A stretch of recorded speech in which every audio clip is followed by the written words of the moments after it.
Hey, Falcons fans, stop what you're doing. Because what I'm about to tell you is not the kind of story you want to hear in the offseason.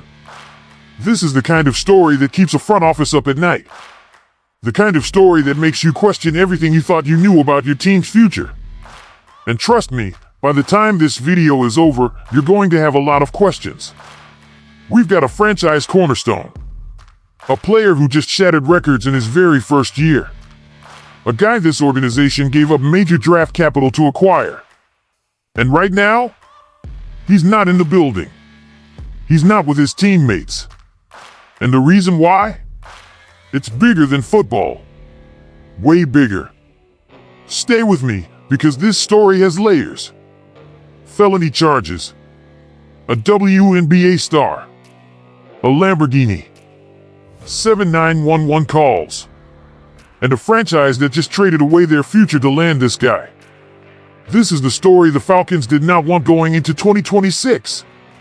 If you're the kind of fan who wants the real story, not the PR spin, not the fluff, hit subscribe and turn on notifications. We cover the Falcons the way they deserve to be covered, honestly, and without pulling punches. Now let's get into it. Before we get into everything that has gone wrong, I need you to understand just how bright this flame was burning. Because the fall only makes sense when you know how high this kid had climbed in such a short amount of time. The Atlanta Falcons did not stumble into James Pierce Jr., they went and got him. They traded up with the Los Angeles Rams to select him 26th overall out of the Tennessee Volunteers. This was a deliberate, calculated bet on a young pass rusher who had shown flashes of elite potential in college. And I want you to really feel the weight of that decision, because trading up in the first round means you are not just spending a pick. You are spending resources. You are spending future flexibility. You are telling your fan base, this is the guy. This guy right here. And for one season, one absolutely stunning season, he validated every single bit of that faith. James Pierce Jr. finished his rookie year with 26 tackles and 10.5 sacks. 10.5 sacks as a rookie. Leading all rookies across the entire NFL in sacks. Not leading his division. Not leading his conference.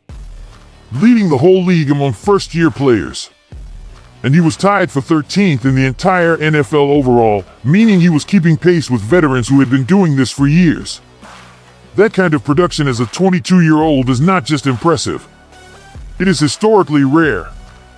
But the number I keep coming back to, the one that still gives me chills, is 45. 45 quarterback pressures in a single season. As a rookie. That is a franchise rookie record for the Atlanta Falcons. Never in the history of this organization had a first-year pass rusher disrupted opposing quarterbacks at that kind of rate. Pierce was not just good. He was generational potential good. He was the kind of player you build a defense around for the next decade. He was the centerpiece of what the Falcons wanted their identity to be: physical, aggressive, relentless up front. And now that centerpiece is at the center of something no one saw coming. Now here is where everything changes. And I am going to walk you through this carefully, because the details matter, and they are deeply serious. On February 7th, in Doral, Florida, police arrested James Pierce Jr. following a terrifying incident involving his ex-girlfriend, Rickea Jackson, a forward for the Los Angeles Sparks in the WNBA. And I want to be very clear, this was not a simple argument between two people. This was not a misunderstanding that spiraled. According to the criminal complaint, what happened that night was full-scale, documented chaos that ended with a professional athlete in handcuffs and a woman shaking with fear. Here is what the complaint alleges. Pierce followed Rickea Jackson in a white Lamborghini SUV. She was not just out for a drive. She was trying to get to a police station.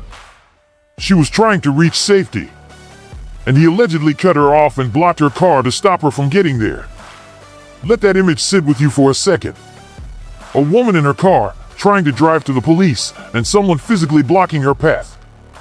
When law enforcement arrived and an officer confronted Pierce at gunpoint, ordering him out of the vehicle, he allegedly fled. He struck the officer's knee with the SUV before crashing at an intersection and then tried to run away on foot. It took 6 police officers to bring him down. Photos of the arrest circulated across social media almost immediately, showing Pierce pinned to the ground by multiple officers. Those images became national news overnight. The charges that followed were staggering. 3 felony counts: aggravated battery with a deadly weapon, fleeing and eluding police, and resisting an officer with violence, plus an additional charge of aggravated stalking. For total criminal charges, for a 22-year-old holding a $16.8 million NFL contract, for charges that could reshape the trajectory of his career and his team season before a single snap of 2026 football has been played. Now here's the part of this story that I think gets lost in the headline, because it would be easy to look at February 7th as one bad night, one moment of terrible decision-making. But the court documents tell a very different story, and it is a story that stretches back months.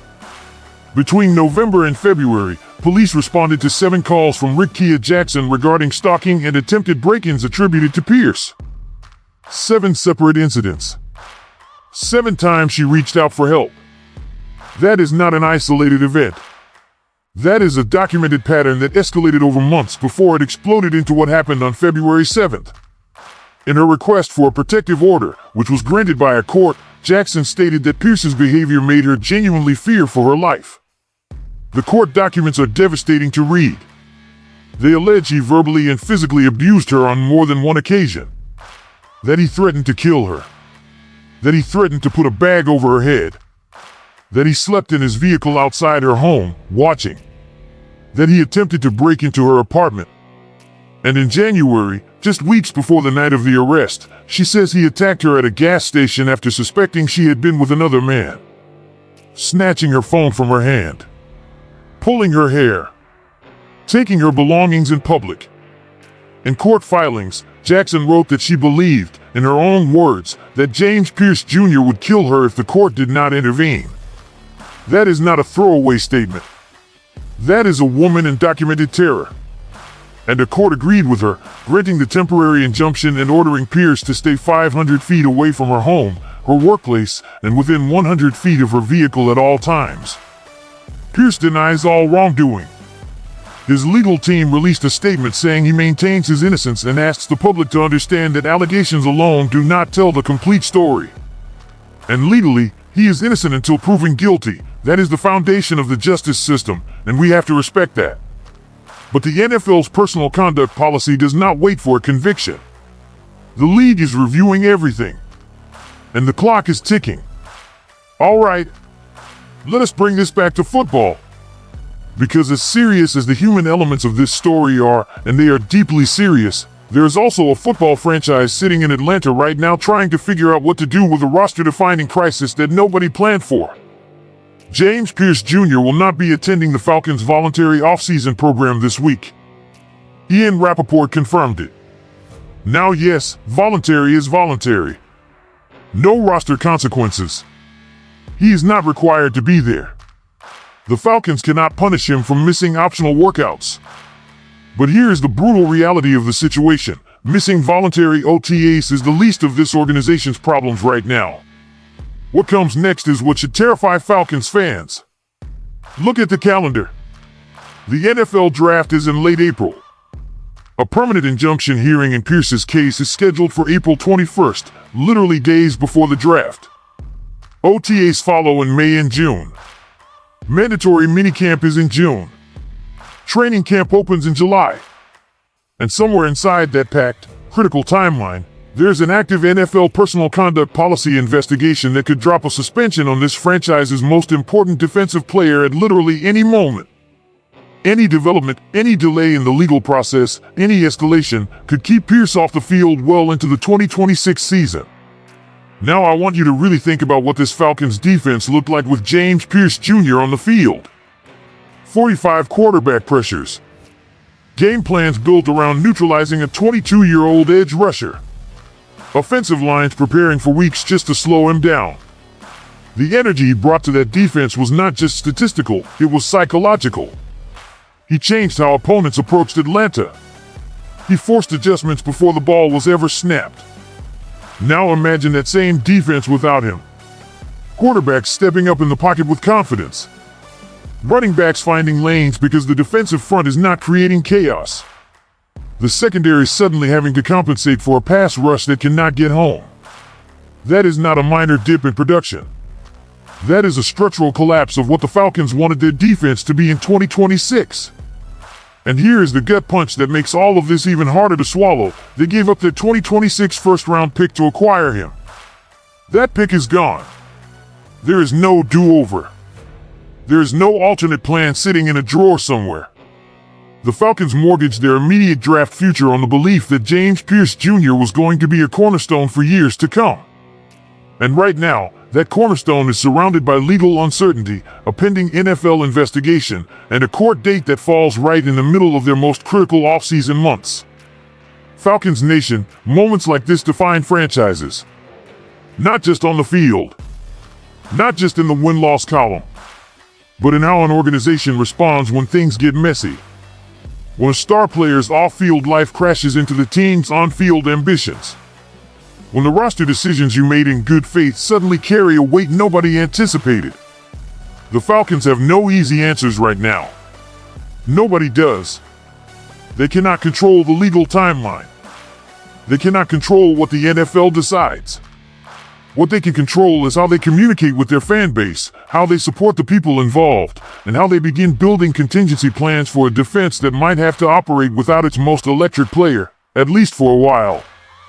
So I am asking you directly, Falcons Nation, drop your thoughts in the comments below. How do you think the organization should handle this? Do you believe James Pierce Jr. suits up for Week 1 of the 2026 season? Do you trust the process? Because right now, the only thing I know for certain is that this story is nowhere near its final chapter. And we will be here every single step of the way, watching it unfold.